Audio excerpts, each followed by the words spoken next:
Hello friends, સ્વાગત છે તમારું વિશુની રસોઈમાં। આજે આપણે લીલા વટાણાની પેટીસ બનાવીશું।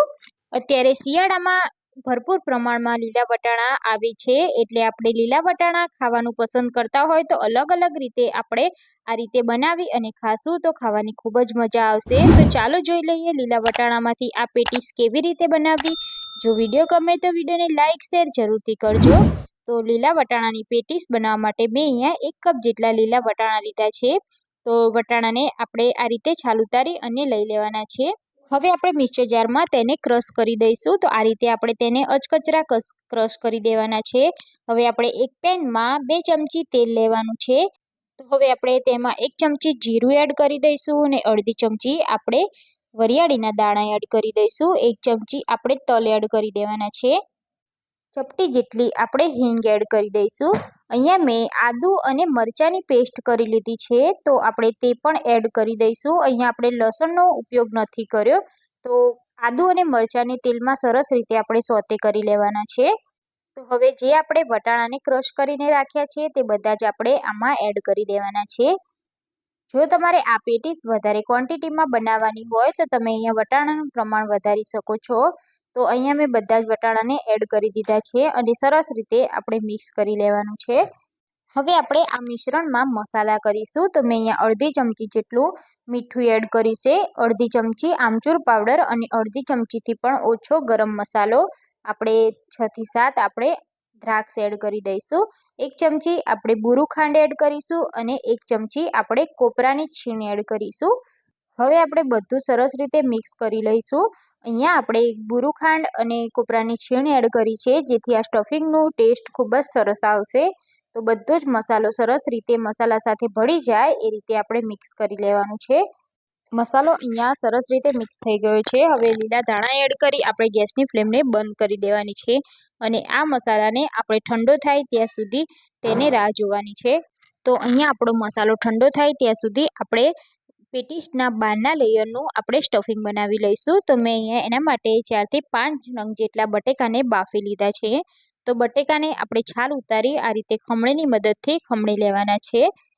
જ્યારે બટેકા ગરમ હોય ત્યારે જ આપણે તેને ખમણી લેવાના, જેથી તેમાંથી ચીકાશનો ભાગ ના રહે અને આ રીતે સરખી રીતે ખમણાઈ જાય। તો અહીંયા હું એવી જ રીતે બધા જ બટેકાને ખમણી લઈશ।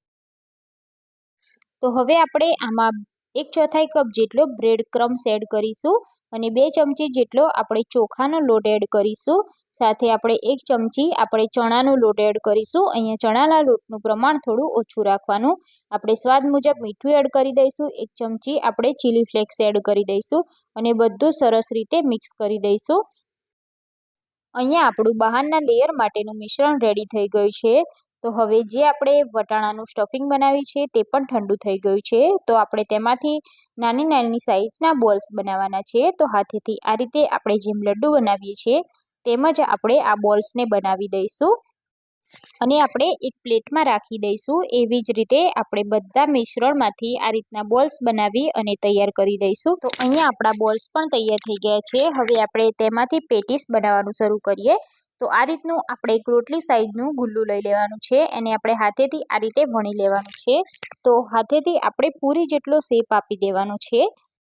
હવે આપણે જે વટાણાનો બોલ્સ બનાવ્યો છે તે આમાં રાખી દઈશું અને આ રીતે કિનારીથી આપણે તેને ફોલ્ડ કરી લેવાનો છે। જે રીતે આપણે કચોરી બનાવતા હોય તે જ રીતે આપણે તેને ભરી લેવાનું છે અને થોડી પણ ગેપ ના રહે તે પ્રમાણે આપણે બંધ કરી દઈશું। તો એકદમ સરસ રીતે આપણે આને બંધ કરી દઈશું અને આ રીતે ગોળ શેપમાં તેને વાળી લઈશું। તો અહીંયા આપણો પેટીસ રેડી થઈ ગઈ છે। તો આવી જ રીતે આપણે બધી જ પેટીસને બનાવી લેવાની છે। તો મેં અહીંયા બધી જ પેટીસને બનાવી લીધી છે। હવે આપણે તેને ફ્રાય કરવાની છે। જો તમને ડીપ તેલમાં ફ્રાય ના કરવી હોય તો તમે એને સેલો ફ્રાય પણ કરી શકો છો। તો મેં અહીંયા તેલ ગરમ કરવા મૂકી દીધું છે અને આ પેટીસને આપણે હાઈ ફ્લેમ પર જ ફ્રાય કરીશું। તો અહીંયા આપણે પહેલાં 3 જ પેટીસ એડ કરીશું। હવે આપણે ચમચીની મદદથી તેની સાઈડ ચેન્જ કરતા જઈશું અને તેને બધી જ બાજુથી તળી લેવાની છે। અત્યારે આપણે કોઈ પણ પ્રકારના ઝારાનો ઉપયોગ નથી કરવાનો। જો ઝારો અડાડીશું તો પેટીસ તૂટી જવાની બીક રહેશે, એટલે આપણે ચમચીની મદદથી એકદમ હલકા હાથે આપણે પેટીસની સાઈડ ચેન્જ કરતા જઈશું અને જ્યાં સુધી ગોલ્ડન બ્રાઉન ના થાય ત્યાં સુધી આપણે તેને તળી લેવાની છે। અહીંયા તમે જોઈ શકો છો લગભગ 5 મિનિટ જેવું થઈ ગયું છે અને આપણી પેટીસ બધી બાજુથી સરખી રીતે તળાઈ ગઈ છે. કલર સરસ ચેન્જ થઈ ગયો છે. તો બસ હવે આપણે આ પેટીસને બહાર કાઢી લેવાની છે. બિલકુલ તેલ ના રહે તે રીતે આપણે તેને બહાર કાઢી લઈશું અને આપણે તેને કિચન પેપર ઉપર રાખી દઈશું જેથી વધારાનું તેલ બધું શોષાઈ જાય. હવે એ જ તેલમાં આપણે બધી જ પેટીસને એડ કરી અને તળી લેવાની છે. તો અહીંયા આપણી બધી જ પેટીસ તળાઈ અને રેડી થઈ ગઈ છે. તમે જોઈ શકો છો. તો સર્વિંગ પ્લેટમાં કાઢી લઈશું. આ પેટીસને તમે સોસ કે પછી લીલી ચટણી કે પછી લાલ ચટણી સાથે સર્વ કરી શકો છો. આ પેટીસ ખાવામાં ખૂબ જ સરસ લાગશે. તો તમે પણ આ રીતે ટ્રાય ના કરી હોય તો એકવાર આ રીતે જરૂરથી ટ્રાય કરજો. બાળકના લંચ બોક્સમાં કે પછી ડિનરમાં તમે આ પેટીસ બનાવી અને ખાઈ શકો છો. એકવાર જો તમે આ પેટીસ બનાવી લીધી તો વારંવાર આ જ રીતે તમે પેટીસ બનાવી અને ખાશો. તો તમે પણ આ રીતે ટ્રાય ના કરી હોય તો એકવાર જરૂર ટ્રાય કરો અને તમારો અનુભવ મને કમેન્ટ બોક્સમાં જણાવજો. જો તમને મારા વિડીયો પસંદ આવતા હોય તો મારા વિડીયોને વધુમાં વધુ શેર કરો અને મારી ચેનલને સબસ્ક્રાઈબ ના કરી હોય તો ચેનલને સબસ્ક્રાઈબ જરૂરથી કરી લેજો. બાજુમાં આપેલા બેલ આઇકન પર ક્લિક કરી લેજો જેથી નવી નવી રેસીપીના નોટિફિકેશન તમને મળી શકે.